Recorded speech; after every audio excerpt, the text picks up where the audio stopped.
First 3 days यानी कि पहले 3 दिन का जो दूध होता है उसको हम कोलोस्ट्रम कहते हैं। सो कोलोस्ट्रम जो मिल्क है एंटीबॉडीज़ में, एंटी प्रोटीन्स में और बहुत सारी इसमें अच्छी गुणवत्ताएं होती हैं जो बच्चे को सब बीमारियों से बचा के रखती हैं।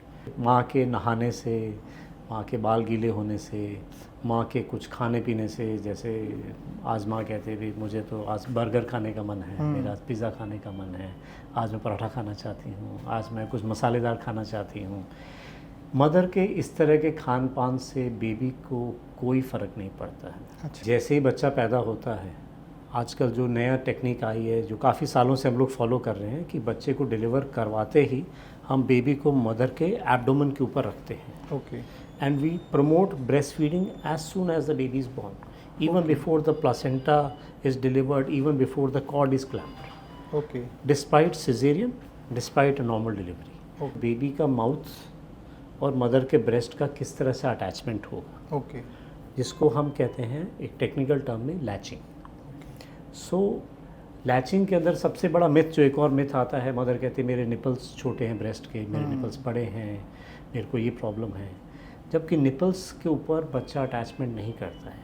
तो बेबी का जो मुंह होता है वो निपल के अराउंड एक ब्लैक स्किन होती है जिसको हम एरियोला कहते हैं। सो बेबी का मुंह, ये निपल और ये ब्लैक स्किन, बेबी उस ब्लैक स्किन यानी कि एरियोला के ऊपर जाके सकल करेगा।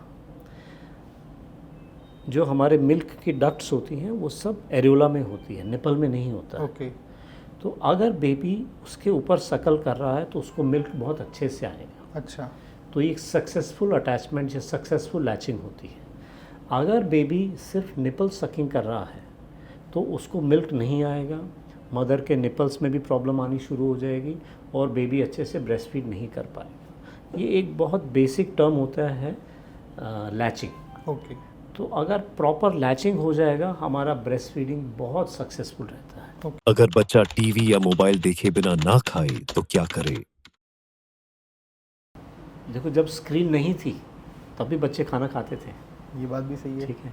सो खाना जो खाना होता है, अगर आप खुद सोचें, खाना खाना is a very natural process. आपको भूख लगनी चाहिए और आपको खाना खाना चाहिए।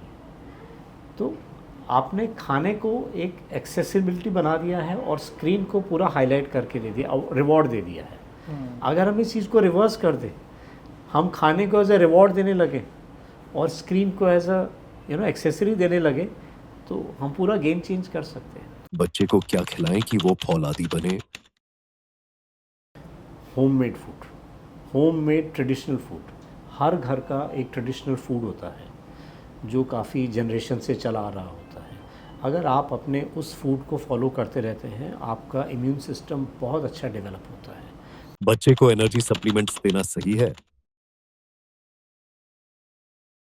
देखो, जिन बच्चों में ज़रूरत होती है जैसे आयरन और मल्टीविटामिन सप्लीमेंट्स की, जहाँ पे उनको ज़रूरत है उनको ज़रूर लेना चाहिए। बट अननेसेसरी सप्लीमेंट अपनी मर्ज़ी से बिना डॉक्टर की प्रिस्क्रिप्शन के बिना इज़ नॉट रिकमेंडेड। ओके। देखने में दुबला पतला बच्चा स्वस्थ हो सकता है?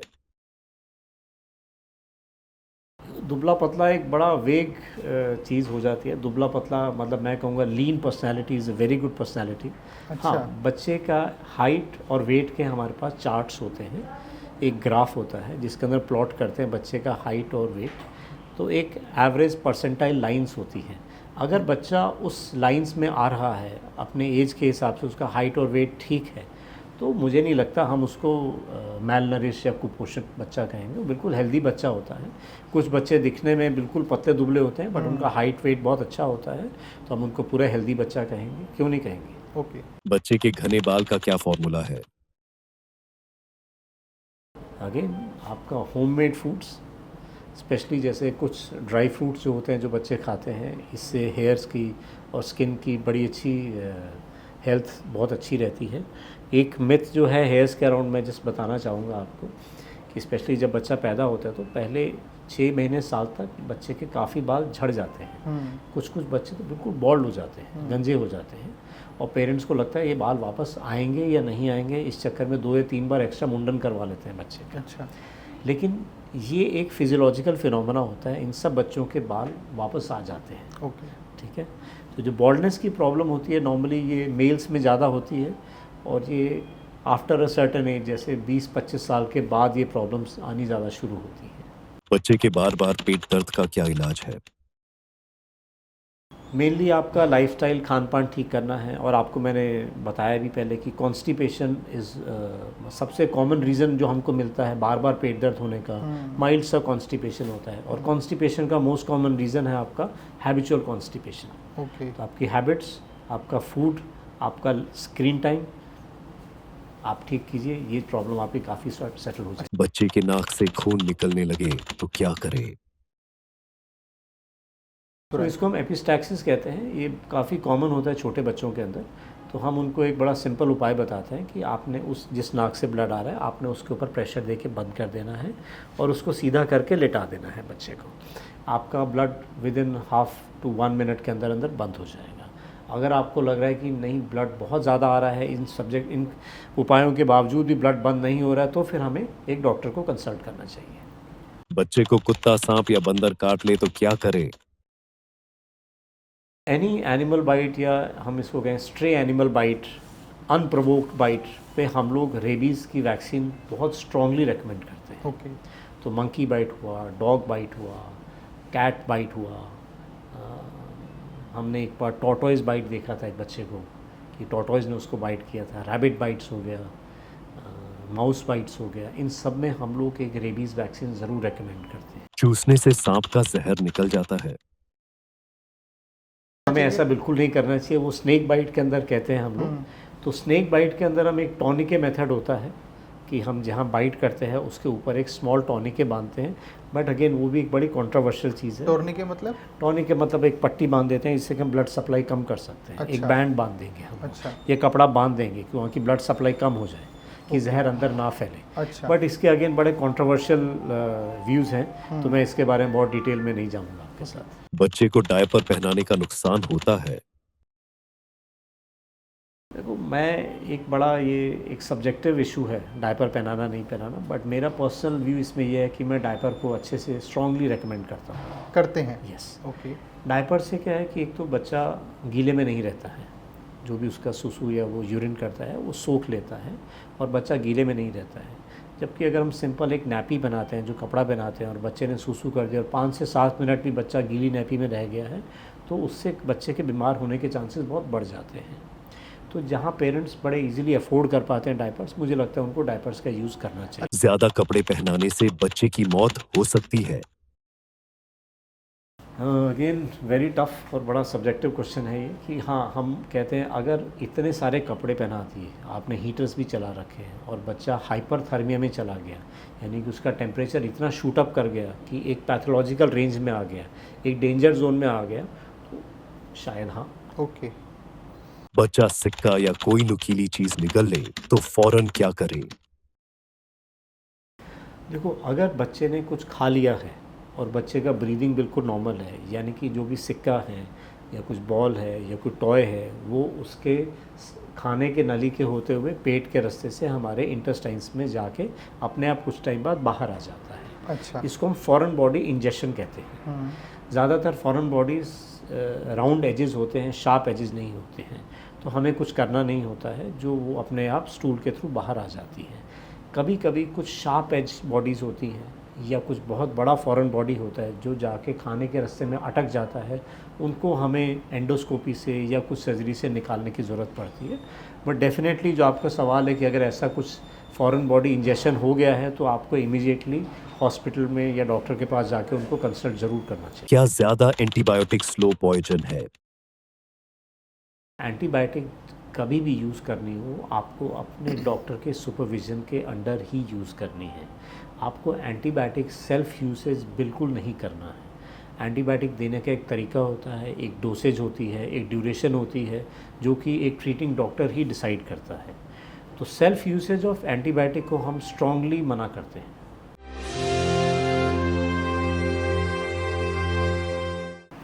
नमस्कार, 1-on-1 पॉडकास्ट के एक और इंटरेस्टिंग एपिसोड में आप सभी का स्वागत है। मैं हूं डॉक्टर अभिषेक।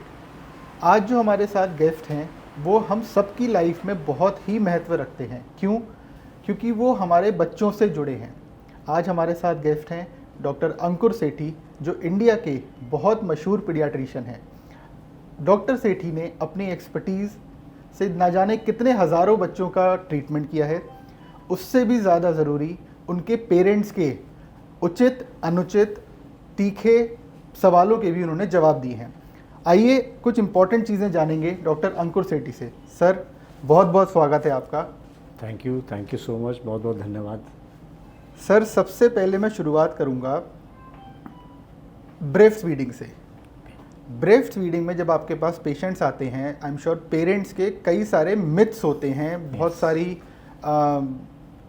ऐसी बातें होती हैं जिनको सुन के आपको भी हैरानी होती होगी।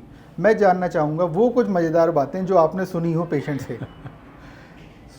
हम स्टार्ट करते हैं डे 1 ऑफ लाइफ से, जैसे बच्चा पैदा होता है। हमारा जो एम होता है वो ये होता है कि ब्रेस्ट फीडिंग जितना जल्दी शुरू हो सके बेबी का, उतना बेबी के लिए बेनिफिशियल होता है।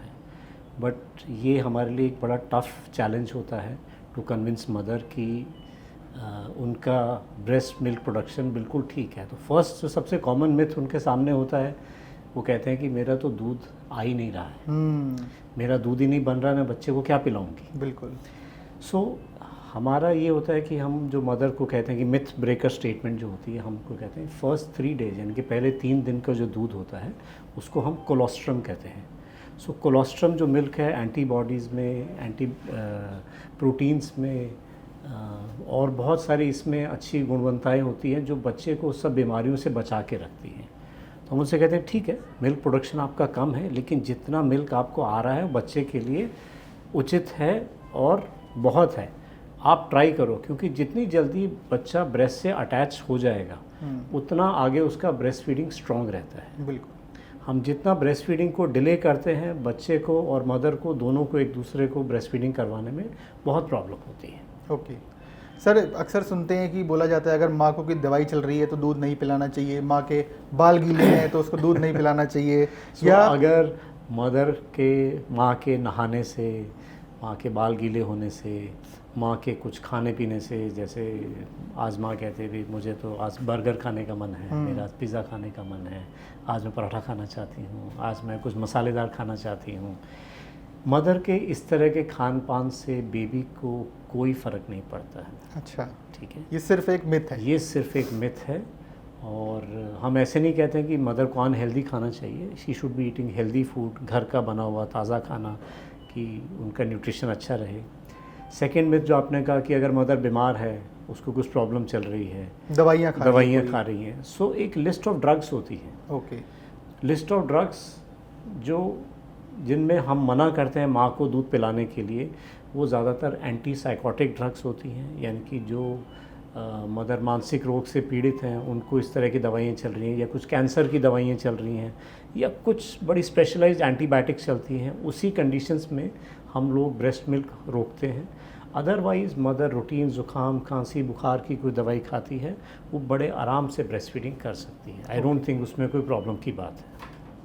सर, ऑडियंस को प्लीज़ थोड़ा सा ये बताइए, इम्पोर्टेंस ऑफ ब्रेस्ट फीडिंग एक बच्चे के लिए कितना ज़रूरी है, माँ का दूध मिलना? माँ का दूध मिलना बहुत ज़्यादा ज़रूरी है short term, medium term, long term benefits के लिए। शॉर्ट टर्म बच्चा बीमारियों से बचा रहता है, उसको पोषण बहुत अच्छा मिलता है, उसका वेट गेन बहुत अच्छा होता है, उसका मदर के साथ बड़ा अच्छा अटैचमेंट बनता है। लॉन्ग टर्म के अंदर बीमारियाँ जैसे डायबिटीज़, हाइपरटेंशन, ओबेसिटी, इस तरह की डिसऑर्डर्स के चांसेस बहुत कम रहते हैं। अच्छा। बहुत सारी बीमारियां ऐसी होती हैं जिनसे लड़ने की शक्ति, जिसको एंटीबॉडीज़ कहते हैं हम लोग, वो मदर के मिल्क से बेबी को ट्रांसमिट होती हैं, जो बेबी को बहुत सारी उन बीमारियों से बचा के रखती हैं। ओके। सो इनन्यूमरेबल बेनिफिट्स हैं। बच्चे का ब्रेन डेवलपमेंट, बच्चे का फिज़िकल डेवलपमेंट हर तरह से बहुत सुपीरियर होता है उन बच्चों से जो बच्चे ब्रेस्ट फेड नहीं होते हैं। और ये मैं कोई अपने पर्सनल एक्सपीरियंस से नहीं कह रहा हूँ, ये एक बहुत बड़ा रिसर्च बेस्ड एविडेंस है हमारे पास, जिसके बेसिस पे मैं आपको ये स्टेटमेंट दे रहा हूँ। ओके।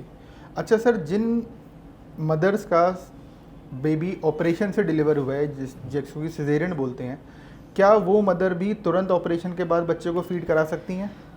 तुरंत हम तो ये कहते हैं कि जैसे ही बच्चा पैदा होता है, आजकल जो नया टेक्निक आई है, जो काफ़ी सालों से हम लोग फॉलो कर रहे हैं, कि बच्चे को डिलीवर करवाते ही हम बेबी को मदर के एब्डोमेन के ऊपर रखते हैं। Okay. and we promote breastfeeding as soon as the baby is born, even before the placenta is delivered, even before the cord is clamped, okay despite cesarean, despite a normal delivery. Okay तो अगर बच्चा normal delivery से हुआ है या caesarean से हुआ है, हम उसी टाइम जितना जल्दी होता है ब्रेस्ट फीडिंग स्टार्ट करते हैं। ओके ये एक बहुत नेचुरल, बहुत ही प्राकृतिक तरीका है जो आई थिंक इसके अराउंड इतने सारे मिथ्स थे, हम ट्राई करते हैं कि इस मिथ्स को जितना जल्दी ब्रेक करें। ओके अच्छा, घर के बड़े बूढ़े अक्सर कहते हैं कि जो माँ का पहला दूध गाढ़ा सा एक दूध निकलता है वो गंदा दूध होता है। क्या ये मतलब ये इसको क्या बोलते हैं और ये क्या होता है? उस मिल्क को हम कोलोस्ट्रम कहते हैं, ओके जो मैंने पहले भी बताया जी। आपको। सो कोलोस्ट्रम बहुत एंटीबॉडीज़ में, प्रोटीन्स में, न्यूट्रिशन में रिच होता है, और पहले 3 दिन के लिए मतलब इसको इस तरह से प्राकृतिक रूप से बनाया गया है कि उस बच्चे के इंटेस्टाइन्स को वो दूध बहुत सूट करता है। अच्छा, तो ये ज़रूर देना ये चाहिए। ज़रूर देना चाहिए। हम इतना इंसिस्टेंट रहते हैं इस मिल्क के लिए। ओके ये बच्चे को बहुत बीमारियों से बचा के रखता है। अच्छा सर, थोड़ा सा भी जानेंगे, क्या वो कॉमन प्रॉब्लम्स हैं जो मदर्स फेस करती हैं अपने बच्चे को जब वो ब्रेस्ट फीड शुरू करती हैं? क्योंकि स्पेशली वो मदर जो पहली बार माँ बनी है, क्योंकि उनको कोई प्रायर एक्सपीरियंस नहीं होता। आजकल की जो हमारी फैमिली का सेटअप है, न्यूक्लियर सेटअप है, तो अक्सर माँओं को कोई बताने वाला नहीं होता किस तरह से फीड करना है, कैसे बच्चा पकड़ना है, कितनी बार पिलाना है, रात को पिलाएं, दिन में पिलाएं। तो ये आप थोड़ा सा हमारी ऑडियंस को बताइए जिससे उनकी प्रॉब्लम हेल्प सॉल्व हो सके। सो हम लोग इसको हाइपर इंफॉर्मेशन प्रॉब्लम कहते हैं कि एक तरफ इतना ज़्यादा ऑनलाइन इंफॉर्मेशन अवेलेबल है कि it confuse the mother, plus आपके आसपास रिश्तेदार, आपके बड़े बुज़ुर्ग, आपके फ्रेंड्स आपको हर तरह की इन्फॉर्मेशन देते हैं, but relevant information miss out हो जाती है। सो मैं आपको सिर्फ रेलेवेंट 2-3 चीज़ें बताऊंगा जिससे कि ब्रेस्ट फीडिंग कराना मदर के लिए बहुत ईजी हो जाता है। तो सबसे पहला होता है पोजिशनिंग, ओके कि मदर किस पोजीशन में बैठेगी और किस पोजीशन में बेबी को होल्ड करेगी, नंबर 1। नंबर 2 होता है कि जो बेबी का माउथ और मदर के ब्रेस्ट का किस तरह से अटैचमेंट होगा, ओके जिसको हम कहते हैं एक टेक्निकल टर्म में लैचिंग। सो लैचिंग के अंदर सबसे बड़ा मिथ, जो एक और मिथ आता है, मदर कहती है मेरे निपल्स छोटे हैं ब्रेस्ट के, मेरे निपल्स बड़े हैं, मेरे को ये प्रॉब्लम है। जबकि निपल्स के ऊपर बच्चा अटैचमेंट नहीं करता है। तो बेबी का जो मुंह होता है वो निपल के अराउंड एक ब्लैक स्किन होती है जिसको हम एरियोला कहते हैं। सो बेबी का मुंह, ये निपल और ये ब्लैक स्किन, बेबी उस ब्लैक स्किन यानी कि एरियोला के ऊपर जाके सकल करेगा। जो हमारे मिल्क की डक्ट्स होती हैं वो सब एरियोला में होती है, निपल में नहीं होता है। ओके तो अगर बेबी उसके ऊपर सकल कर रहा है तो उसको मिल्क बहुत अच्छे से आएगा। अच्छा, तो ये एक सक्सेसफुल अटैचमेंट या सक्सेसफुल लैचिंग होती है। अगर बेबी सिर्फ निपल सकिंग कर रहा है तो उसको मिल्क नहीं आएगा, मदर के निपल्स में भी प्रॉब्लम आनी शुरू हो जाएगी और बेबी अच्छे से ब्रेस्ट फीड नहीं कर पाएगा। ये एक बहुत बेसिक टर्म होता है लैचिंग। ओके तो अगर प्रॉपर लैचिंग हो जाएगा हमारा ब्रेस्ट फीडिंग बहुत सक्सेसफुल रहता है। ओके सो हमें मदर को सिर्फ कॉन्फिडेंस दिलाना होता है, और ये कुछ हमारे पास वीडियोस हैं या कुछ हमारे पास पिक्चर्स हैं जो मदर्स को शो करते हैं। ओके और अगर वो रेलेवेंट वर्ड ऑनलाइन सर्च करेंगे फॉर लैचिंग तो उनको सही इन्फॉर्मेशन ऑनलाइन भी मिल जाएगी ये सारी। अच्छा सर, कितनी बार एक मदर को जो न्यू बॉर्न बेबी है, दिन में कितनी बार उसको फीड कराना चाहिए? हेल्दी बेबी अगर आपका पैदा हुआ, यानी कि जो भी बेबी आपका 2.5 किलो से ऊपर का है, हम उसके लिए डिमांड फीडिंग कहते हैं। अच्छा, कि बेबी अगर डिमांड कर रहा है तो आप उसको डिमांड के हिसाब से दूध पिलाइए। तो बच्चा कैसे डिमांड करेगा? रो के डिमांड करेगा, ओके दूध की डिमांड करता है तो मदर वो अंडरस्टैंड करती है धीरे धीरे। बट एक रफ अगर आइडिया दूं तो 24 घंटे में मैं कहूँगा 8 से 10 बार दूध पिलाना इज़ सफिशिएंट। दूध पिलाना मतलब एक फीडिंग का मतलब कि वो अच्छे से मदर की ब्रेस्ट एक बार में एक साइड की पूरी ब्रेस्ट को खाली करता है। अच्छा, इसको हम प्रॉपर ब्रेस्ट फीडिंग कहते हैं। सो मदर का जो ब्रेस्ट मिल्क होता है हम उसको 2 पार्ट्स में डिवाइड करते हैं। एक हम कहते हैं 4 मिल्क, जो शुरुआत में सकल करने से यानी कि आगे का जो दूध होता है उसको हम 4 मिल्क कहते हैं। तो शुरू में जब दूध पीता है बच्चा तो उसको आगे का दूध मिलता है which is rich in proteins okay and carbohydrates. Okay जो पीछे का दूध होता है जिसको हम हाइंड मिल्क कहते हैं, जो बाद में आएगा, यानी कि 5-10 मिनट सकल करने के बाद में जो दूध आएगा उसको हम हाइंड मिल्क कहते हैं, वो आपका रिच होता है फैट्स के अंदर, अच्छा। जो मेन वेट गेन के अंदर हेल्प करता है। तो एक जो सबसे बड़ी प्रॉब्लम क्या होती है कि जब बेबी शकल करना शुरू करता है वो शकल करते करते सो जाता है। सो जाता है तो हमें उसको उठाना पड़ता है। कभी कभी अच्छा। बच्चे नहीं उठते हैं, मदर को लगता है बेबी सो गया, अभी इसको क्या उठाना है, सोने पेट भर गया, सो गया। पेट भर गया, सो गया। तो उसने लेकिन सिर्फ 4 मिल्क पिया है, आगे का दूध, उसको हाइंड मिल्क नहीं मिल रहा है, तो बच्चे का पूरा पेट नहीं भरता है, बच्चा इरिटेबल रहता है, बच्चा रोता है, उसका वेट गेन नहीं हो पाता। तो इसलिए 8 से 10 फीड जो मैंने आपको बताया, एक ब्रेस्ट फीडिंग मतलब एक बार में मदर एक साइड की ब्रेस्ट पूरी खाली करवाए। Okay. She should empty her full breast at one go. Okay. इसको हम इफेक्टिव ब्रेस्ट फीडिंग कहते हैं। ठीक है। तो ऐसे एटलीस्ट 8 से 10 बार फीड्स अगर बच्चा लेता है तो उसकी रिक्वायरमेंट पूरी होती है। ओके। अच्छा सर, कुछ लोग जो है कुछ मदर्स ये प्रैक्टिस करती हैं कि दिन भर तो मैं पिला दूंगी, लेकिन रात को मुझे नींद चाहिए, तो रात को मैं उसको बॉटल से एक बार ऊपर का दूध पिला के सुला देती हूँ। क्या ये प्रैक्टिस ठीक है? हम लोग बहुत डिस्करेज करते हैं इस प्रैक्टिस को। हम लोग कहते हैं पहले 6 महीने में exclusive breast feeding. Exclusive breast feeding मतलब कि सिर्फ माँ का दूध के अलावा और कुछ नहीं। अच्छा। तो उससे मदर और बेबीज़ को दोनों को बहुत हेल्प मिलती है। 1 या 2 बार की बात नहीं है, 1 या 2 बार अगर आपने बॉटल फीडिंग दे दी तो बॉटल का निपल से शकल करना बहुत आसान होता है as compare to breast milk. तो बेबी के अंदर एक निपल कन्फ्यूजन पैदा हो जाता है, वो प्रेफर करता है मैं बॉटल का निपल पीऊँ बजाय कि मदर का निपल पीऊँ। तो ब्रेस्ट फीडिंग धीरे धीरे आपकी कम होनी शुरू हो जाती है। बेबी पीना ही नहीं चाहेगा। बेबी पीना ही नहीं चाहेगा, जो हम नहीं चाहते हैं। ओके। और जहाँ तक रात का सवाल रहा कि मदर को रात को रेस्ट चाहिए, तो शुरू में कभी कभी थोड़ी प्रॉब्लम्स रहती हैं कुछ दिनों तक, बट ज़्यादातर बच्चे जितने हम देखते हैं न्यूबॉर्न से बड़े ट्रेनेबल बच्चे होते हैं। अगर आप इनको ट्रेन करो कि यार तुम्हें दिन को सोना है और रात को जागना है, तो ये बहुत अच्छे से ट्रेन हो जाते हैं। इनको दिन रात की थोड़ी बहुत समझ रहती है। इसलिए हम सब पेरेंट्स से कहते हैं रात को आप लाइट्स ऑफ रखो या एक बहुत डिम लाइट जला के रखो कि बेबी शुड नो कि भाई ये दिन है, ये रात है। तो ये अगर पेरेंट्स इस चीज़ को समझें और बेबी को उस हिसाब से थोड़ा थोड़ा ट्रेन करना शुरू करें तो they can overcome this problem. Okay. अच्छा, अगर कोई वर्किंग मदर हैं जिनको मैटरनिटी लीव मान लीजिए 2 महीने 2.5 महीने के बाद उनको ऑफिस जाना है, वो कैसे अपने पीछे बच्चों को फीड करा सकते हैं? हम लोग इसमें मिल्क को एक्सप्रेस करते हैं। यानी कि अपना ब्रेस्ट मिल्क एक्सप्रेस करके स्टोर करके जा सकती हैं। अच्छा। तो there are breast pumps which are available in market, जिसको मदर लगा के अपना मिल्क बाहर निकाल के बेबी के लिए छोड़ सकती हैं, जो कि चम्मच कटोरी से which is a preferable mode पिलाया जा सकता है, या अंडर स्पेशल सर्कमस्टेंसेज जहाँ बहुत प्रॉब्लम है वहाँ बॉटल इंट्रोड्यूस करते हैं। और इसको जो मिल्क निकाला है इसको स्टोर कहाँ करना है? सो इसको हम स्टोर सिंपल फ्रिज में स्टोर कर सकते हैं। अच्छा।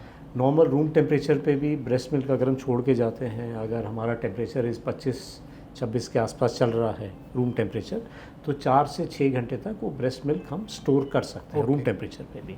अगर आप फ्रिज में डालेंगे, जो नॉर्मल रेफ्रिजरेटर कंपार्टमेंट होता है, उसमें हम 24 घंटे तक भी स्टोर कर सकते हैं। ओके। अच्छा, क्या सर लगता है अब आज की जो तेज़ तर्रार लाइफस्टाइल हो गया है मदर्स का कि सब काम भी करने हैं, ऑफिस जाना है, ये करना है, वो करना है, तो क्या ब्रेस्ट पम्प जैसे चीज़ों का मिसयूज़ हो रहा है आजकल? मतलब मैं आपसे थोड़ा रिवर्स सोच रहा हूँ इसके अंदर। मुझे लग रहा है कि जो नई जनरेशन आ रही है, नए पेरेंट्स आ रहे हैं, ये बहुत अवेयर पेरेंट्स हैं। Okay. They know all the rights and wrongs. तो इनफैक्ट हमें इतना अच्छा लगता है कभी कभी ऐसे पेरेंट्स से मिलकर कि जैसे कि नहीं, हमको पूरा ब्रेस्ट फीडिंग कराना है, चाहे हमें छुट्टी नहीं भी मिल रही है, विल मेक श्योर कि हम हर तरह से बच्चे को एक्सक्लूसिव ब्रेस्ट फीडिंग पर रखें for first 6 months. So if I से कि लास्ट 5 और 7 ईयर्स के अंदर अगर मैं देखना शुरू करता हूँ तो मुझे ट्रेंड चेंज होता हुआ दिखा है। ओके। कि mothers are going more for breast feeding. Breast feeding का अवेयरनेस काफ़ी अच्छा हुआ है पेरेंट्स के अंदर। उनको फैमिली सपोर्ट, उनको हस्बैंड का सपोर्ट बहुत बेटर मिलने लगा है इन चीज़ों के अंदर। अच्छा सर, कितना इम्पोर्टेंट है एक ब्रेस्ट फीडिंग मदर को सोशल सपोर्ट मिलना? बहुत ज़्यादा इम्पॉर्टेंट है। तो एक हम एंटिटी कहते हैं कि एक पोस्टपार्टम डिप्रेशन एक चीज़ होती है जिसके ऊपर बहुत सारा काम भी हुआ है, बहुत सारी रिसर्च भी हुआ है और बहुत अंडर डायग्नोज चीज़ है ये। पोस्टपार्टम मतलब कि डिलीवरी के बाद का पीरियड जो हम कहते हैं, तो उस time there is a tendency कि मदर थोड़ा डिप्रेशन में चली जाती हैं, ओके क्योंकि वो ऑलरेडी इतने एग्जॉस्टेड होती हैं। हार्मोनल चेंजेस, फिज़िकल चेंजेस बहुत सारे होते हैं, फैमिली का प्रेशर बहुत होता है, बच्चे को पालने का पूरा प्रेशर होता है, अपने रूटीन में भी आना है, बहुत सारे प्रेशर्स के ऊपर रहती है मदर। अगर उस टाइम उसको सोशल सपोर्ट या फैमिली सपोर्ट नहीं मिलती है तो बहुत सारी मदर्स गिव इन कर देती हैं। तो मुझे लगता है कि उनको बहुत ज़्यादा स्ट्रॉन्ग फैमिली सोशल सपोर्ट चाहिए। ओके। और सर, अगर कोई मदर सीखना चाहती है, जैसे आपने बताया कि ब्रेस्ट फीडिंग का तरीका होता है, कैसे पोजीशन करना है, कैसे बच्चे को निपल्स लगाना है, अगर वो सीखना चाहती है तो वो किसकी हेल्प ले? एक पीडियाट्रिशियन की या अपने घर वालों की? कैसे वो सीखे? इसमें एक टीम वर्क चाहिए होता है। सो इसमें हम लोग भी काफ़ी मदर को गाइड करते हैं। हमारे जो नर्सेस काम करती हैं वो मदर के साथ बैठ के उनको अच्छे से ब्रेस्ट फीड कराने में हेल्प करती हैं। इनफैक्ट हमारे यहाँ पे एक स्पेशल लैक्टेशन काउंसलर्स भी होते हैं, ओके। जो इसी पर्पज़ के लिए ही काम करते हैं कि भी उनको मदर को लैक्टेशन प्रॉब्लम्स के बारे में अवगत कराएं, उनको प्रॉपर पोजीशनिंग सिखाएं। उनकी गायनेकोलॉजिस्ट, उनकी फैमिली, हर तरह का सपोर्ट हमको चाहिए होता है। It's not a one man job. अच्छा, अगर किसी कारण से मदर को मिल्क नहीं आ रहा, तब ऐसे केस में मदर क्या करे? अगर मिल्क नहीं आ रहा है या मदर को ऐसी प्रॉब्लम है कि वो एक्सप्रेस भी नहीं कर पा रही है, तो हम फिर फार्मूला फीडिंग पे स्विच करते हैं। ओके। फार्मूला फीडिंग जो हम डब्बे वाला दूध कहते हैं, तो बहुत सारी कंपनीज है जो ऐसे बनाते हैं दूध, which is very similar to breast milk composition के अंदर। क्या उससे कोई नुकसान होता है न्यूबॉर्न को? मैं ऐसे नहीं कहूँगा कि नुकसान होता है, बट मैं ऐसे कहूँगा कि अगर आप कंपेयर करो breast milk versus formula milk, तो ब्रेस्ट मिल्क हमारा बहुत ज़्यादा सुपीरियर है इन लॉट ऑफ थिंग्स, क्योंकि बहुत नेचुरल है, ये हमारा मैन मेड है। तो उस चीज़ को हम कंपेयर करना बहुत टफ रहेगा। तो बट हाँ, टू सर्टन एक्सटेंट सबसे सिमिलर टू ब्रेस्ट मिल्क दूध मैं कहूँगा तो मैं फार्मूला मिल्क पे स्विच करूँगा। ठीक है सर, ब्रेस्ट फीडिंग पे आई थिंक हमारे ऑडियंस को काफ़ी जानकारी मिल गई। अब हम बढ़ते हैं दूसरे पार्ट की तरफ, जो है वैक्सीनेशन। इंडिया में या इनफैक्ट मैं कहूँगा वर्ल्ड में आजकल इतनी बीमारियाँ हो गई हैं, उससे बच्चों को बचाना बहुत ज़रूरी हो गया है। तो सबसे पहले सर ये बताइए, बच्चे के लिए वैक्सीनेशन कितनी इम्पोर्टेंट है? तो मैं ये कहूँगा वैक्सीनेशन एक बहुत बड़ा लाइफ सेवर है हम सबके लिए, अगर हम उसको टाइमली लगाते हैं तो। So starting from birth, BCG जिसने हमारा पूरा ट्यूबरकुलोसिस का पिक्चर ही चेंज कर दिया है। सो BCG आपको ट्यूबरकुलोसिस या कॉम्प्लिकेटेड ट्यूबरकुलोसिस में बहुत हेल्प करती है।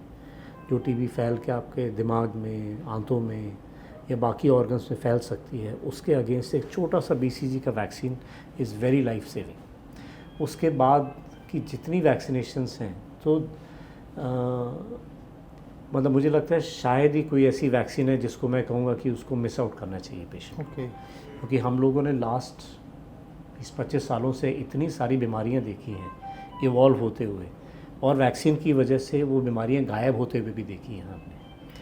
जो पेशेंट्स या जो बीमारियाँ हम लोग 15-20 साल पहले देखते थे, लास्ट 10-15 साल से हमने वो बीमारियाँ देखनी बंद कर दी, क्योंकि वैक्सीनेशन इतना अच्छा हुआ है। ओके। और वो कोई छोटी मोटी बीमारियाँ नहीं थी, वो सब लाइफ थ्रेटनिंग डिजीज़ थी, जानलेवा बीमारियाँ थी। तो हम इनको कहते हैं VPDs, vaccine preventable diseases. Okay. So मैं बहुत स्ट्रांगली एडवोकेट करूँगा कि जो वैक्सीन्स लगा सकते हैं बच्चों को, वो हमें ज़रूर लगवानी चाहिए as prescribe by the schedule. Her country का अपना शेड्यूल होता है, कुछ डिजीज़ हर कंट्री स्पेसिफिक होती हैं, तो हर कंट्री में एक वैक्सीनेशन शेड्यूल बनाया जाता है डिपेंडिंग ऑन कि वहाँ पे कौन सी बीमारियाँ प्रचलित हैं। तो मुझे लगता है कि हमें वो पूरा शेड्यूल अच्छे से फॉलो करना चाहिए। अच्छा सर, ये तो मेरे साथ ही हुआ था। जब मेरा बच्चा बॉर्न हुआ था तो मैं पीडियाट्रिशियन के पास लेके गया। उन्होंने मुझसे एक बड़ा अजीब सा सवाल पूछा, आप ये बताओ, आप बच्चे को पेनलेस वैक्सीन लगवाओगे या पेनफुल वैक्सीन लगवाओगे? अब सर मैं तो ये बोलूँगा सर पेनलेस वैक्सीन लगाइए।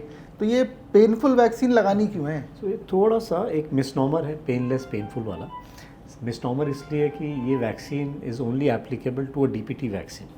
अच्छा, ठीक है। तो DPT में 3 कॉम्पोनेंट होता है, D, P और T।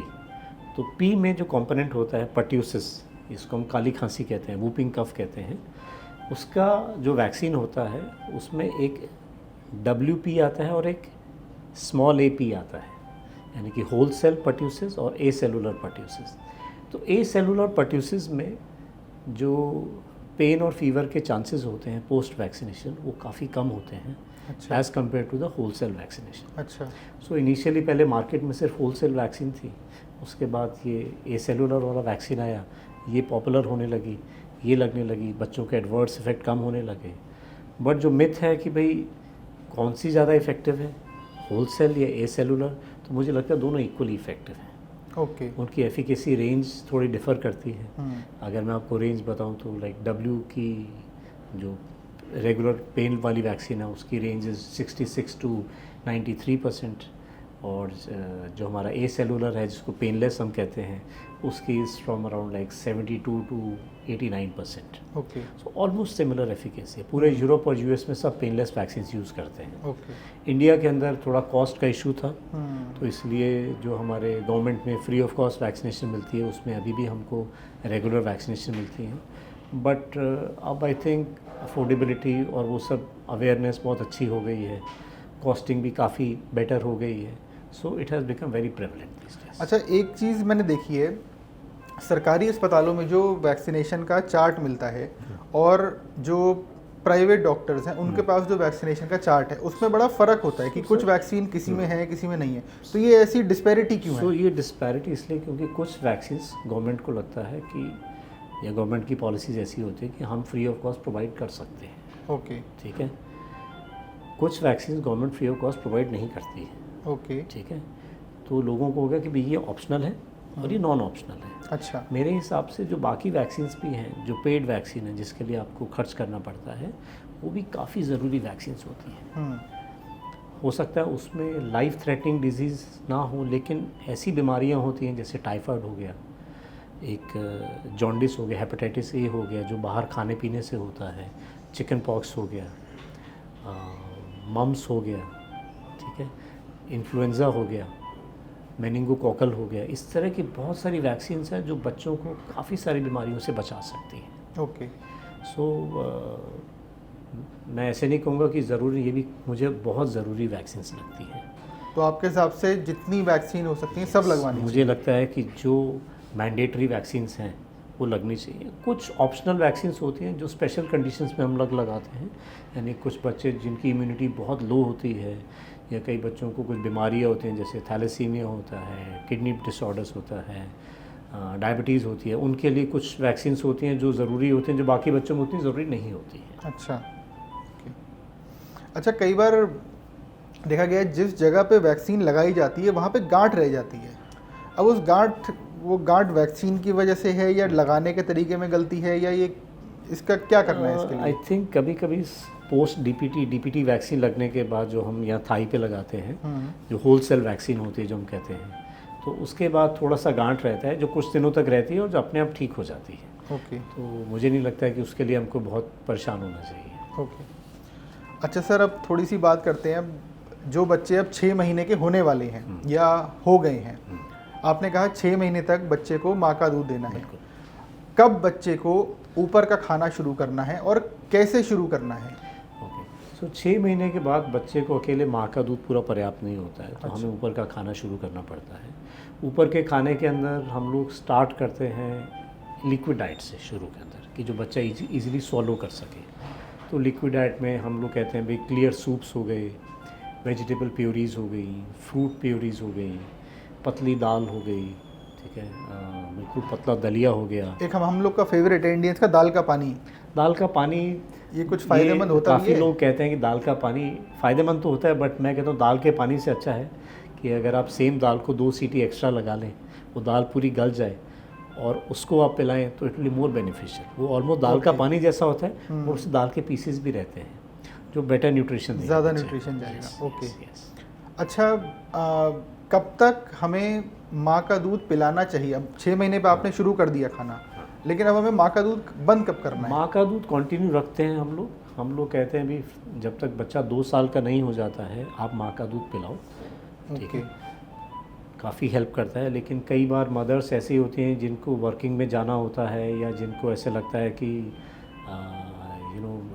उनको ज्वाइन करना है, वापस अपना काम करना है या कुछ और प्रॉब्लम्स हो रही है, तो आप 1 साल के बाद धीरे धीरे कम भी कर सकते हो। अच्छा। बट अगर जो मदर अपना दूध पिला सकती है तो हम कहते हैं आप 2 साल तक अपना दूध ज़रूर पिलाएं। और ये बताइए 6 महीने के बाद फॉर्मूला फीड ही पिलाना है या हम गाय का दूध भी शुरू कर सकते हैं? हम कहते हैं 1 साल तक बच्चे को अगर आपको ऊपर का दूध पिलाना है तो फार्मूला मिल्क प्रेफर करो। ओके। बच्चों की आंतें और किडनी इतनी मजबूत नहीं होती हैं कि वो गाय, भैंस, बकरी या पैकेट के दूध को हैंडल कर पाएँ, तो इसलिए हम एटलीस्ट 1 साल तक कोई भी एनिमल मिल्क को डिस्करेज करते हैं। एक बार बच्चा 1 साल का हो जाता है फिर हम ये सब चीज़ें इंट्रोड्यूस करना शुरू करते हैं। बॉटल ठीक है बच्चे के लिए? मैं बहुत स्ट्रांगली डिस्करेज करता हूँ बॉटल को, not a very natural way. तो मैं तो ये कहता हूँ कि फिर से अपनी स्टेटमेंट रिपीट कर रहा हूँ कि बहुत हमारे बच्चे, छोटे बच्चे जो होते हैं स्पेशली, बहुत ट्रेनेबल बच्चे होते हैं। तो अगर आप शुरू से इनको ग्लास, कटोरी, चम्मच, पलाडी की आदत डालोगे बहुत अच्छा रहेगा। ओके। अच्छा सर, अब बात करते हैं बच्चे के मसाज के बारे में। हमारे यहाँ तो क्या होता है, इंडियन फैमिलीज़ में एक दाई अम्मा आती हैं, वो रगड़ रगड़ के रोज़ सुबह बच्चे को मालिश करती हैं। कितना एज अ डॉक्टर कितना ज़रूरी है मालिश करना, और ये मालिश करनी क्यों है? देखो अगेन ये एक बहुत बड़ा मिथ है मसाज का कि ये मिथ है बहुत बड़ा। अच्छा। सो हमें लगता है कि हम बहुत ज़ोर से रगड़ रगड़ के मसाज करेंगे तो उसकी मांसपेशियाँ बड़ी स्ट्रॉन्ग हो जाएंगी। बट कभी कभी हम बहुत स्ट्रॉन्ग हाथ से अगर मसाज करते हैं तो बेबी को इंजरीज होने के चांसेस रहते हैं। तो मसाज का जो पर्पज़ है to create a layer of moisture, to create a layer of oil और द स्किन, कि उसकी स्किन हाइड्रेटेड रहे, मॉइस्ट रहे और ठंडक से थोड़ा बचाव रखे इसको। ठीक है। तो हम लोग जो रेकमेंड करते हैं मसाज, हम लोग मदर्स को या ग्रैंड मदर्स को खुद कहते हैं कि आप अपने बेबी का मसाज खुद करो। नॉट दैट कि मैं दाइस को प्रमोट या मना कर रहा हूँ, बट हर एक को ये ट्रेनिंग मिलनी चाहिए कि एक सॉफ्ट जेंटल मसाज बेबी के लिए बहुत फ़ायदेमंद होता है और इन्जॉयबल होता है। हार्ड मसाज से नुकसान होने के थोड़े चांसेस रह सकते हैं, तो इसलिए हम उसको डिस्करेज करते हैं। अच्छा, मसाज के लिए आजकल मार्केट में इतने सारे ऑयल आ गए हैं, मार्केटिंग प्रोडक्ट, घरेलू नुस्खा बताइए कोई। घरेलू नुस्खा मैं यही कहूँगा, मसाज के लिए आपको बेबी मसाज ऑयल लेना होता है। कौन सा? बेबी मसाज ऑयल, जैसे जो भी ये जो ऑयल्स कंपनीज बेचती हैं, नॉट एनी वेजिटेबल ऑयल। हम वेजिटेबल ऑयल डालकर मना करते हैं, जैसे सरसों का तेल हम मना करते हैं, हम लोग ये डाबर लाल तेल या जैतून तेल ये सब भी हम मना करते हैं। हम लोग कहते हैं भी अगर आपको होम ऑयल यूज़ करना है तो coconut oil is a good thing, olive oil is a good thing. Okay. या जो बेबी के सिंपल मसाज ऑयल मार्केट में मिलते हैं आप वो यूज़ कर सकते हैं। Okay. Any good brand is okay. Okay. अच्छा, एक बड़ा कॉमन क्वेश्चन रहता है जब बच्चा छोटा होता है, कितने कपड़े पहनाने हैं कि उसको ठंड ना लगे, स्पेशली सर्दियों के सीज़न में। अब बच्चा कैसे बताए, या हम ये एज अ मदर या फादर कैसे समझें बच्चे को ठंड लग रही है या नहीं? हमारे पास बड़ा कॉमन क्वेश्चन होता है कितना कपड़ा पहनाना है बच्चे को। सो हम लोग इसको कहते हैं कि आपको मॉडरेट कवरिंग रखनी है। मॉडरेट कवरिंग के भी इतना कवर मत करो सर्दियों में, सर्दियों की बात करते हैं कि बच्चा पूरा पसीने में रहे। अच्छा। और इतना कवर कम कवर मत करो कि बच्चे के हाथ पैर आपको थोड़े ठंडे लगें। तो अच्छा। न्यूबॉर्न्स में या बिल्कुल नवजात शिशु में बड़ी प्रॉब्लम आती है। ओके। तो हम पेरेंट्स को एक बड़ा सिंपल देते हैं कि आपको पैरों के जो फीट होता है उसको ऐसे टच करके देखना है और पेट को टच करना है। अच्छा। अगर दोनों वार्म है यानी कि बच्चा आपका एडिक्वेटली कवर्ड है, उसका टेम्परेचर नॉर्मल है। ओके। अगर पैर को आपने हाथ लगाया वो ठंडा है और पेट आपका वार्म है, इसका मतलब बच्चा थोड़ा ठंडा होना शुरू हो गया है। आप उसको मोजे पहना दो या एक लेयर और कवर कर दो। ओके। अगर पैर भी ठंडा है और पेट भी ठंडा है, इसका मतलब बच्चा ठंडा हो चुका है। आपको इमीडिएटली कुछ मेजर्स लेने पड़ेंगे उसको ठीक करने के लिए। ओके। मदर या पेरेंट्स कंप्लेंट करते हैं मेरा बच्चे को जी बार बार बुखार आता है, बार बार मेरा बच्चा कमज़ोर है, ऐसे में आप पेरेंट्स को क्या सलाह देते हैं?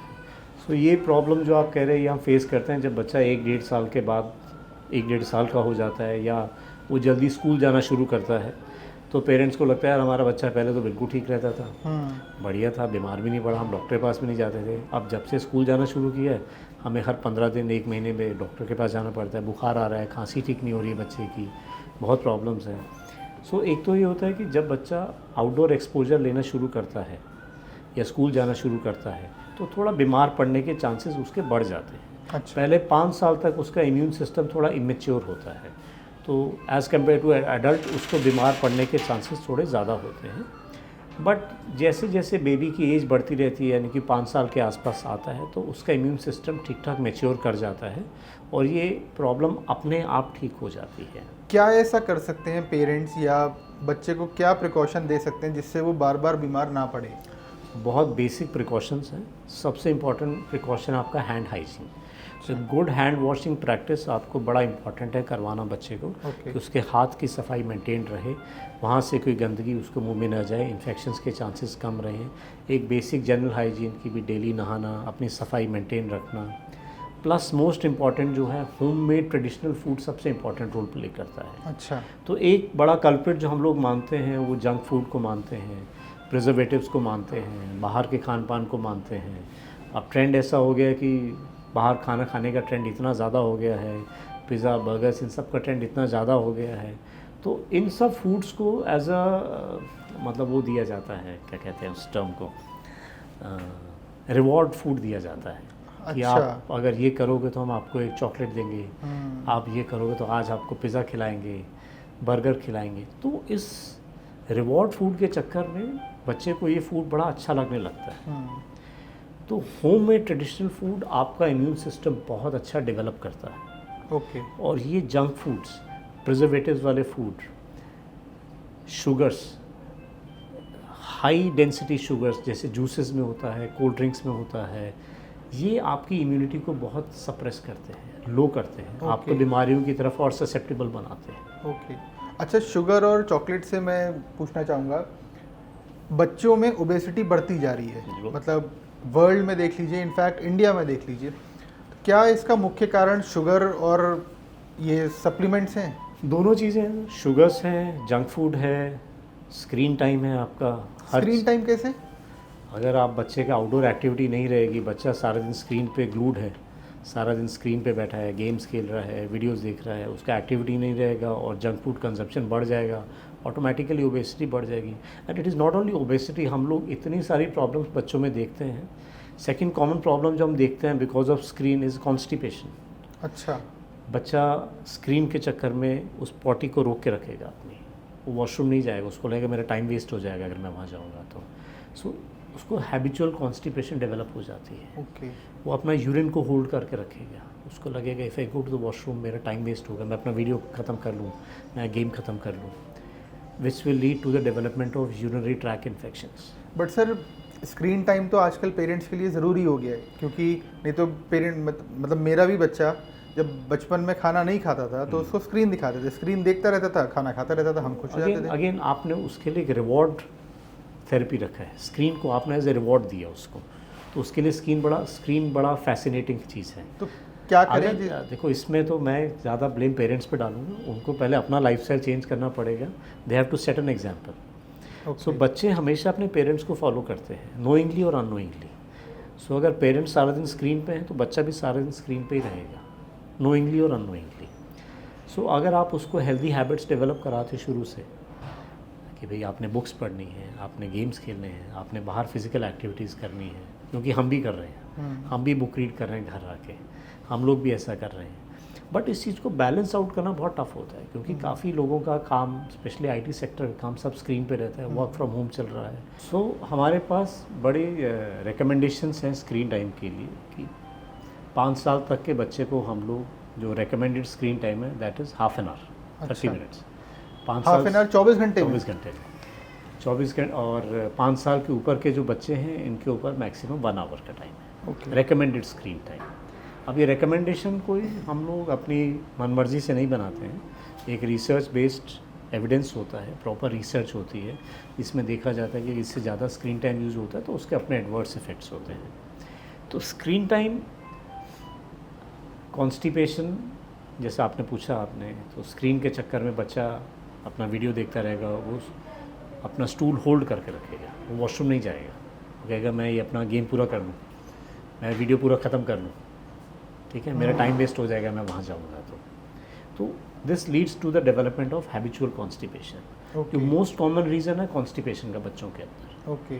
और constipation is the most common cause of recurrent abdominal pain, यानी कि बार बार जो बच्चों में पेट दर्द होता है उसका most common cause mild constipation होता है। ओके। तो आपने कोरिलेट किया कि screen time constipation, recurrent abdominal pain. अब जैसे स्टूल को रोक रहा है, ऐसे वो अपने यूरिन को भी रोकता है। अच्छा। वो वॉशरूम नहीं जाएगा, वो अवॉइड करेगा वॉशरूम जाना। यूरिन पड़ा रहेगा, यूरिन के इन्फेक्शन होने के चांसेस बढ़ जाएंगे। स्क्रीन से रहेगा, सोशली डिस्कनेक्टेड रहेगा, क्या कंटेंट देख रहा है, उसके मेंटल में क्या फ़र्क पड़ रहा है। पोस्ट कोविड स्पेशली जब बच्चों का स्क्रीन टाइम बहुत ज़्यादा बढ़ गया था, हम लोगों ने ऑटिज़म का इंसिडेंस इतना ज़्यादा बढ़ते हुए देखा है बच्चों के अंदर, या हम सूडो ऑटिज़म कहते थे जिसको, कि काफ़ी बच्चे कोविड के दौरान या कोविड से जस्ट इमीडिएटली बाद जिनको ऑटिज़म के सिम्टम्स आने लगे थे, बट काफ़ी टाइम बाद जब उनका स्क्रीन टाइम कम किया या दे स्टार्टेड गैदरिंग, वापस अपने सोशल सर्कल में जाने लगे तो इम्प्रूव हुए। तो स्क्रीन का एक्सेस हैज़ डेवास्टेटिंग रिजल्ट्स। अगर बच्चा टीवी या मोबाइल देखे बिना ना खाए तो क्या करे? देखो, जब स्क्रीन नहीं थी तब भी बच्चे खाना खाते थे। ये बात भी सही है। ठीक है। सो खाना जो खाना होता है, अगर आप खुद सोचें, खाना खाना is a very natural process. आपको भूख लगनी चाहिए और आपको खाना खाना चाहिए। तो आपने खाने को एक एक्सेसिबिलिटी बना दिया है और स्क्रीन को पूरा हाईलाइट करके दे दिया, रिवॉर्ड दे दिया है। अगर हम इस चीज़ को रिवर्स कर दें, हम खाने को एज ए रिवॉर्ड देने लगे और स्क्रीन को एज अ एक्सेसरी देने लगे, तो हम पूरा गेम चेंज कर सकते हैं। अगेन मैंने फिर से वही स्टेटमेंट आपको बता रहा हूँ कि आपके बच्चे हाईली ट्रेनेबल बच्चे होते हैं। आप उनको जैसा ट्रेन करोगे वो ट्रेन होते रहेंगे। आप उनको स्क्रीन के साथ ट्रेन करना शुरू करेंगे, वो बिल्कुल वैसे ट्रेन हो जाएंगे। आप उनको बिना स्क्रीन के ट्रेन करोगे, वो बिल्कुल वैसे ट्रेन होंगे। Okay. And again I am insisting my point कि बच्चे पेरेंट्स को अपना आइडल मानते हैं, तो all the parents set an example for the children. तो जो काम पेरेंट्स कर रहे हैं, बच्चे नोइंगली या अननोइंगली उसको फॉलो करेंगे। बच्चा जिद्दी है तो क्या करे? पेरेंट्स बड़े हाइपर अवेयर हो चुके हैं। 1 या 2 बच्चे होते हैं, ज़्यादा बच्चे नहीं होते हैं, न्यूक्लियर फैमिलीज़ में रहते हैं, वर्किंग पेरेंट्स होते हैं, उनको बच्चों के साथ स्पेंड करने के लिए बहुत कम टाइम मिलता है। तो उनको लगता है कि उस लिमिटेड टाइम के अंदर वो अपनी सारी पेरेंटिंग एक साथ कर दें। एक टाइम कंस्ट्रेंट की प्रॉब्लम आती है।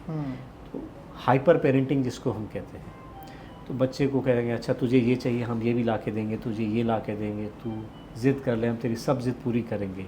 तो आप बच्चे देखो, बच्चे का इनहेरेंट नेचर है ज़िद करना, वो उसका नेचुरल है। अच्छा। ठीक है। लेकिन अगर आप उस चीज़ को रीइंफोर्स करोगे, आप उसको नहीं ये तेरा सही बिहेवियर है, you doing the right thing, ज़िद करके, लाड के अंदर, प्यार के अंदर, अरे बच्चे ने मांग लिया, ज़रूर इसको देना चाहिए, क्यों नहीं देंगे, हमारे बच्चे ने ज़िद की है, हमारे पास बहुत रिसोर्सेज, हम इसको ला के देंगे। तो आपने अपना डिसिप्लिन ख़राब किया है। अगर आप अपना डिसिप्लिन ख़राब करोगे तो बच्चे के अंदर वो चेंजेस आएंगे ही आएंगे। ओके। जो आपको कुछ टाइम बाद दिखने शुरू होंगे। उस टाइम जब आपको हैबिट्स रिवर्स करनी होती है तो it becomes a problem for the parents. So कुछ हद तक पेरेंट्स रिस्पॉन्सिबल हैं, कुछ हद तक स्क्रीन रिस्पॉन्सिबल है। ओके। क्या एयर प्यूरीफायर का बच्चों को फ़ायदा होता है? मेरे हिसाब से एयर प्यूरीफायर बहुत इफ़ेक्टिव है, उसको पूरा यूज़ करना चाहिए। जितना ज़्यादा यूज़ करें उतना ज़्यादा बेनिफिशियल है आपके लिए। तो ये सवाल मेरे सामने बहुत बार आता है, वो कहेगी जी हमारा बच्चा तो स्कूल जाएगा, थोड़ी देर के लिए एयर प्यूरीफायर में रहेगा अच्छी हवा में, फिर तो बाहर उसको ख़राब हवा में जाना ही जाना है। जी बिल्कुल। ठीक है, बिल्कुल। मतलब आप ये कहना चाह रहे हो कि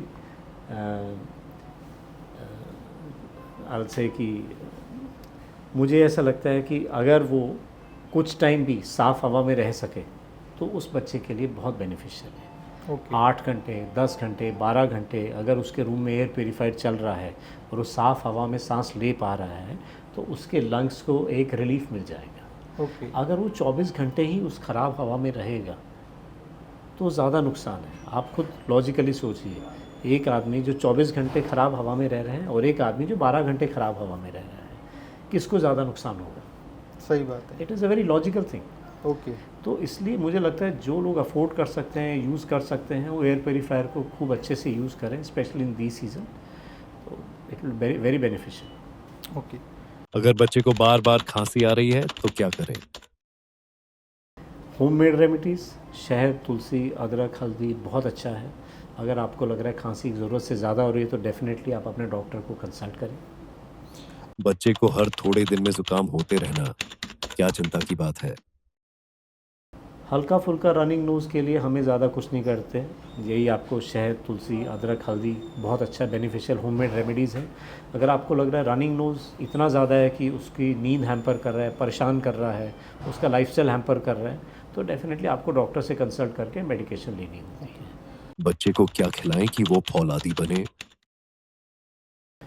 homemade food, homemade traditional food, हर घर का एक ट्रेडिशनल फूड होता है जो काफ़ी जनरेशन से चला आ रहा होता है।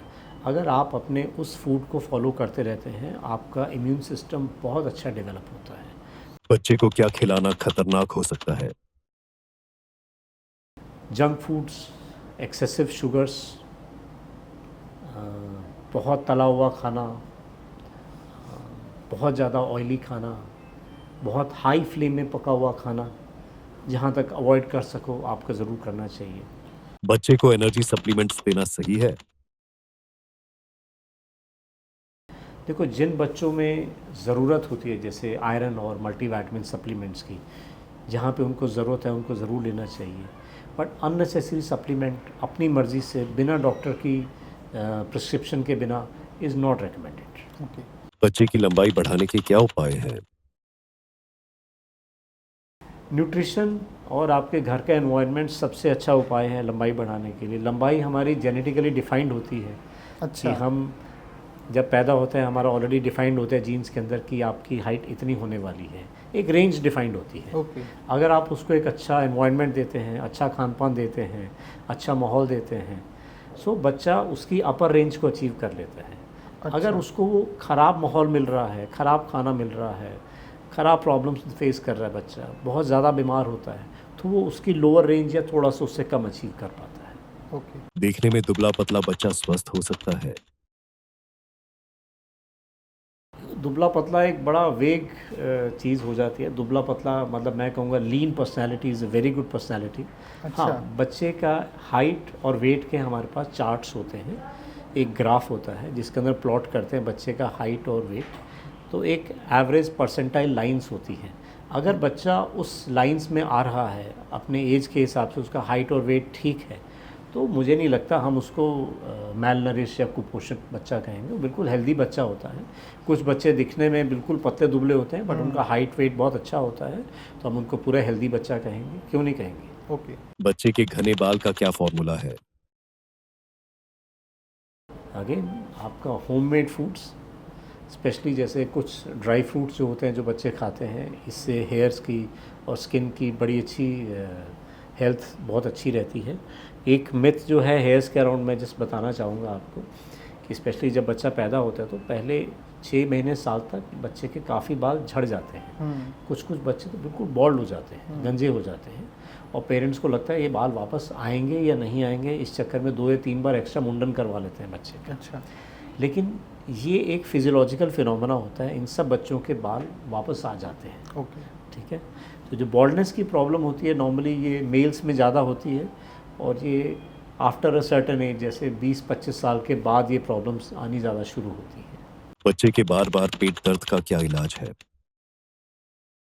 मेनली आपका लाइफस्टाइल खान पान ठीक करना है, और आपको मैंने बताया भी पहले कि कॉन्स्टिपेशन इज़ सबसे कॉमन रीज़न जो हमको मिलता है बार बार पेट दर्द होने का, माइल्ड सा कॉन्स्टिपेशन होता है। और कॉन्स्टिपेशन का मोस्ट कॉमन रीज़न है आपका हैबिचुअल कॉन्स्टिपेशन। ओके। तो आपकी हैबिट्स, आपका फूड, आपका स्क्रीन टाइम आप ठीक कीजिए, ये प्रॉब्लम आपकी काफ़ी सेटल हो जाएगी। बच्चे के नाक से खून निकलने लगे तो क्या करें?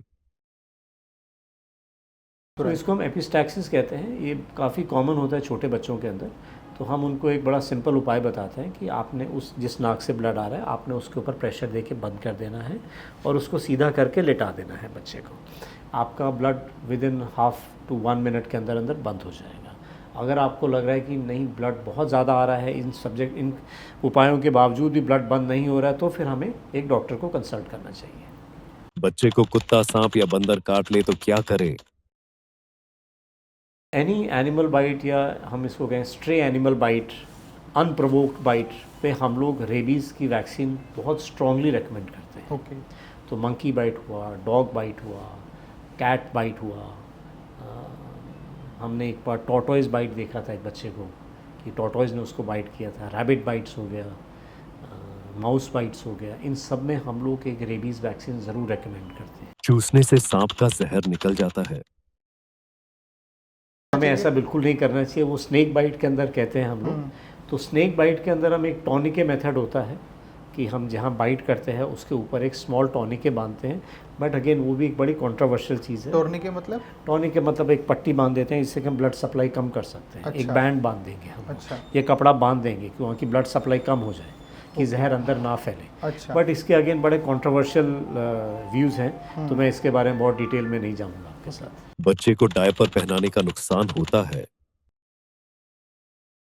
देखो, मैं एक बड़ा ये एक सब्जेक्टिव इशू है डायपर पहनाना नहीं पहनाना, बट मेरा पर्सनल व्यू इसमें यह है कि मैं डायपर को अच्छे से स्ट्रांगली रेकमेंड करता हूँ। करते हैं? यस। ओके। डायपर से क्या है कि एक तो बच्चा गीले में नहीं रहता है, जो भी उसका सुसु या वो यूरिन करता है वो सोख लेता है और बच्चा गीले में नहीं रहता है। जबकि अगर हम सिंपल एक नैपी बनाते हैं, जो कपड़ा बनाते हैं, और बच्चे ने सुसु कर दिया और 5 से 7 मिनट भी बच्चा गीली नैपी में रह गया है, तो उससे बच्चे के बीमार होने के चांसेस बहुत बढ़ जाते हैं। तो जहाँ पेरेंट्स बड़े इजीली अफोर्ड कर पाते हैं डायपर्स, मुझे लगता है उनको डायपर्स का यूज़ करना चाहिए। 2 डायपर के बीच में कितना गैप हो? मुझे लगता है कि ये अगेन बड़ा सब्जेक्टिव चीज़ होती है। अगर बच्चे ने यूरिन काफ़ी कर दिया और आपको लगता है डायपर का वेट काफ़ी हो गया, तो आप उसको चेंज कर सकते हैं। अगर बच्चे ने स्टूल पास कर दिया तो आपको इमीडिएटली डायपर चेंज करना होगा। कुछ टाइम के लिए हमको ज़रूर खुला छोड़ना चाहिए कि एक एयर सर्कुलेशन अच्छा रहता है उस स्किन के आसपास, और डायपर रैशेज़ होने के चांसेस कम रहते हैं। ज्यादा कपड़े पहनाने से बच्चे की मौत हो सकती है। अगेन वेरी टफ और बड़ा सब्जेक्टिव क्वेश्चन है ये कि हाँ, हम कहते हैं अगर इतने सारे कपड़े पहना दिए, आपने हीटर्स भी चला रखे हैं और बच्चा हाइपरथर्मिया में चला गया, यानी कि उसका टेम्परेचर इतना शूट अप कर गया कि एक पैथोलॉजिकल रेंज में आ गया, एक डेंजर जोन में आ गया, तो शायद हाँ। ओके। बच्चा सिक्का या कोई नुकीली चीज निगल ले तो फौरन क्या करें? देखो, अगर बच्चे ने कुछ खा लिया है और बच्चे का ब्रीदिंग बिल्कुल नॉर्मल है, यानी कि जो भी सिक्का है या कुछ बॉल है या कोई टॉय है, वो उसके खाने के नली के होते हुए पेट के रास्ते से हमारे इंटेस्टाइन्स में जाके अपने आप कुछ टाइम बाद बाहर आ जाता है। अच्छा। इसको हम फॉरेन बॉडी इंजेक्शन कहते हैं। ज़्यादातर फॉरेन बॉडीज़ राउंड एजेस होते हैं, शार्प एजेस नहीं होते हैं, तो हमें कुछ करना नहीं होता है, जो वो अपने आप स्टूल के थ्रू बाहर आ जाती है।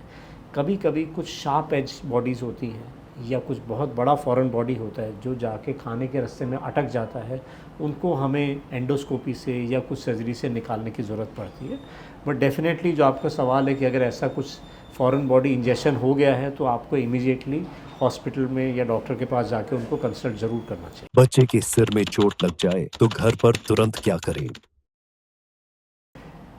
देखो, एक तो जब भी कोई चोट लगती है, इतनी सीवियर चोट लगी है कि आपको ऐसे लग रहा है मुझे हॉस्पिटल ले जाने की ज़रूरत है, तो आपको बच्चे का कुछ वाइटल्स साइंस मॉनिटर करने पड़ते हैं। कि जैसे बच्चा बेहोश हो चुका है तो आप उसको एक साइड में लेटा के रखिए। आप मेक श्योर करिए कि उसका सलाइवा उसके सांस के रास्ते में ना चला जाए। उस टाइम उसको कुछ खाने पीने को ऑफ़र बिल्कुल मत करिए।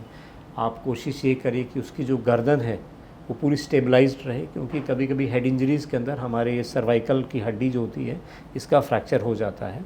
तो हम चाहते हैं ये वाला पार्ट पूरा स्टेबलाइज्ड रहे जब हम बच्चे को शिफ्ट करते हैं जब तक हॉस्पिटल में। ठीक है, अगर आपको लगता है कि नहीं बच्चे ने सांस लेना बंद कर दिया है, ऐसा कुछ है, और आपके आसपास कोई ऐसा है जो CPR कर सकता है, तो आप उसको इमीडिएटली उसकी हेल्प लीजिए। अदरवाइज़ जो डेंजर साइंस होते हैं, हम कहते हैं बहुत बार रूटीन की चोट के अंदर हमें इतनी ज़्यादा प्रॉब्लम नहीं आती है।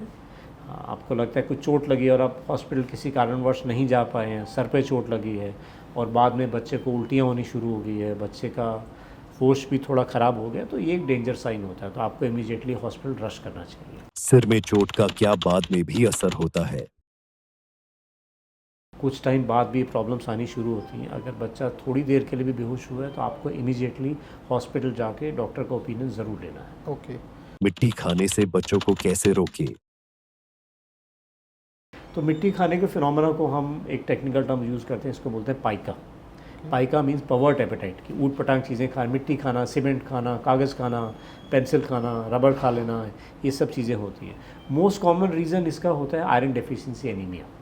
तो आयरन डेफिशिएंसी की वजह से बच्चे का ये एपेटाइट इस तरह का हो जाता है कि उसको मिट्टी और ये सब चीज़ें खाने का मन करता है।